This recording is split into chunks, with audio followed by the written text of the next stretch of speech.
Okay, I'm very excited to have on the Goldstein on Gelt show Dr. Daniel Crosby. He's a psychologist, a behavioral finance expert, and the New York Times best-selling author of the book, The Laws of Wealth, Psychology and the Secret to Investing Success. So Daniel, I hope we're really going to get a good secret about investing success.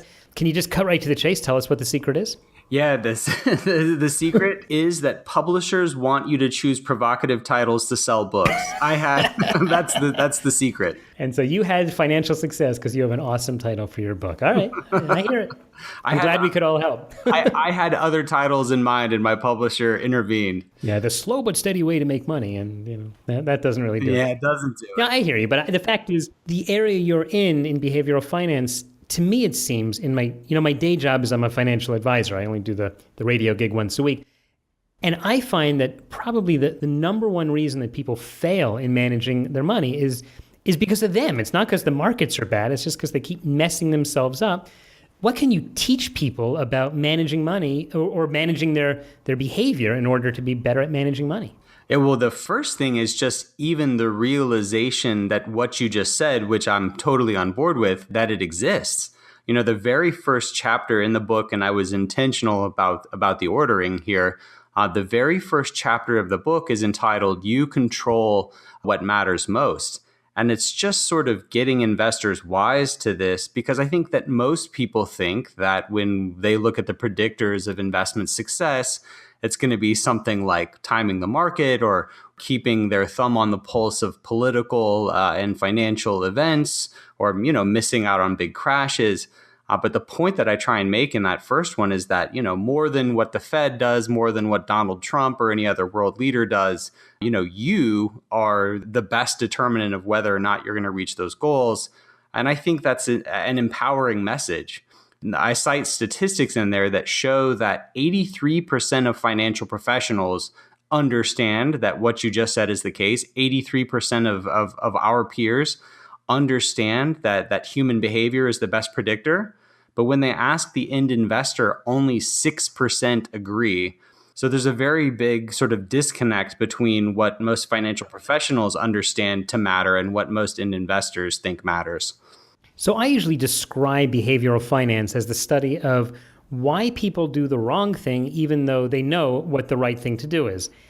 So maybe you can just tell me, if you lay it out to people and you say, you're going to mess yourself up because you're overconfident, or because you trade too much, or because you suffer from loss aversion, and you show them the examples and you give them books like yours, and they still mess up. What could we possibly say to tell people, listen, just follow the system and don't let your emotions take charge?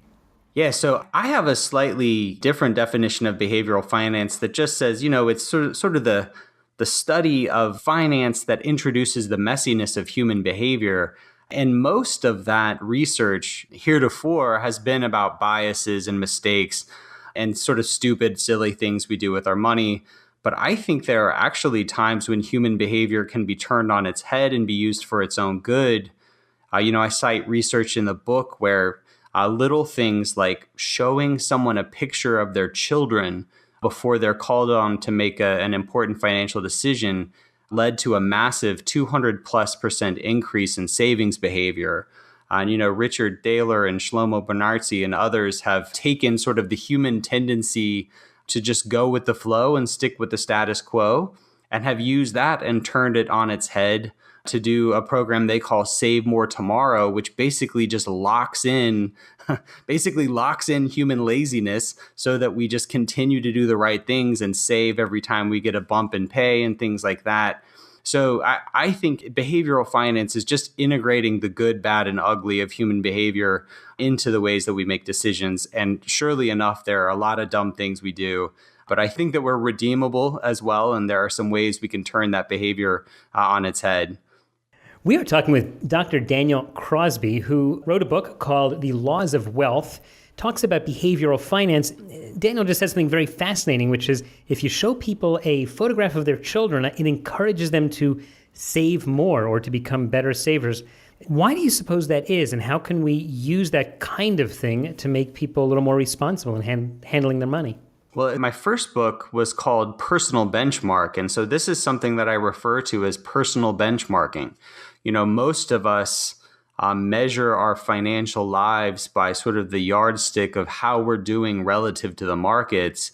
And I think that we can induce much better decision making if we learn to benchmark our lives to the things that matter to us. It's back to the old saying that he who has a why to live can bear with almost any how.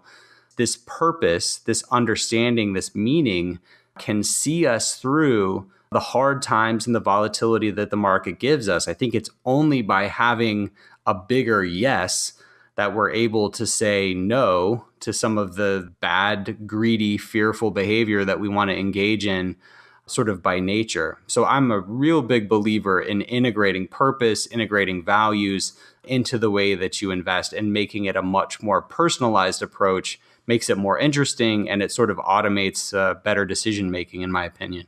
Yeah, I like the idea of automation. You mentioned this concept of greed. A lot of times, I think people sometimes oversimplify the mistakes, or they oversimplify the way the market works. They say it's either fear or greed that drives the market. Do you think that's true, or do you think that's perhaps maybe just too simplistic a view? I think it's a little oversimplified. One of the parts of my research that I'm most proud of is taking this universe of investor biases and cognitive errors that's well over 100 now. I mean, there's well over 100 ways that psychologists like myself have identified that you can do silly things with your money. I took that universe, which is a little unwieldy and not especially useful to investors, and I broke it down into 4 basic pillars that we discuss in the laws of wealth. And it says, look, there's 4 sort of major ways that you get sideways. One is ego, which is this tendency for a lot of us to be overconfident and to think that bad things happen to other people, but not to us. The second one is emotion, and we know that feelings and affect really drive our perception of risk. The next is attention, which is the tendency for salience, or how vivid or scary something is, to trump our appraisal of how probable it is. My favorite example of this is that more people die each year of selfies than shark attacks. And yet we're scared of sharks. We're not scared of taking a selfie because it's not as vivid. It's not as scary. Amazing. And then the last one is conservation, which is this preference for human nature to tend towards loss aversion and sort of maintaining the status quo.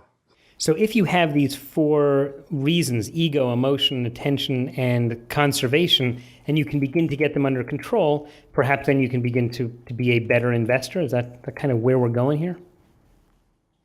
Yeah, I laid them out. I think defining sort of the universe of risk, of behavioral risk, and sort of the universe of mistakes that you can make is a prerequisite to managing that risk, right? And so I lay that out in part 1 of the book. And then in part 2 of the book, we say, okay, understanding now that these are the primary ways that you get it wrong, let's design a system for managing money that's robust to these things.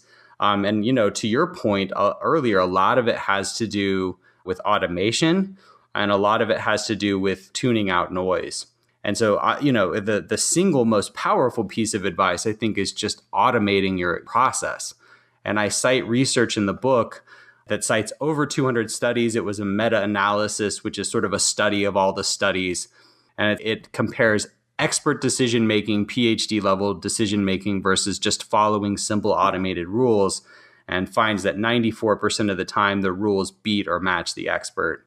So for most investors, the thing to do is to not try and be some miniature Warren Buffett, but to just set a good rules-based process, automate it, and follow that in good times and bad.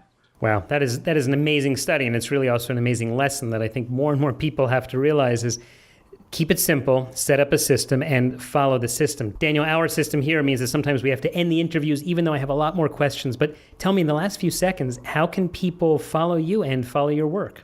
They can follow me on Twitter at Daniel Crosby, or they can check out The Laws of Wealth on Amazon. Okay, we will put links to all of that at the show notes of today's show at goldsteinongelt.com. Dr. Daniel Crosby, thanks so much for taking the time. My pleasure. Thank you. You've been listening to the Goldstein on Gelt Show with money maven Doug Goldstein. Check out all of Doug's money ideas at goldsteinongelt.com. Doug specializes in helping people who live outside the United States handle their U.S. investment accounts. If you have a question that you would like answered on the air or off, contact Doug at his website or send him an email to doug@profile-financial.com.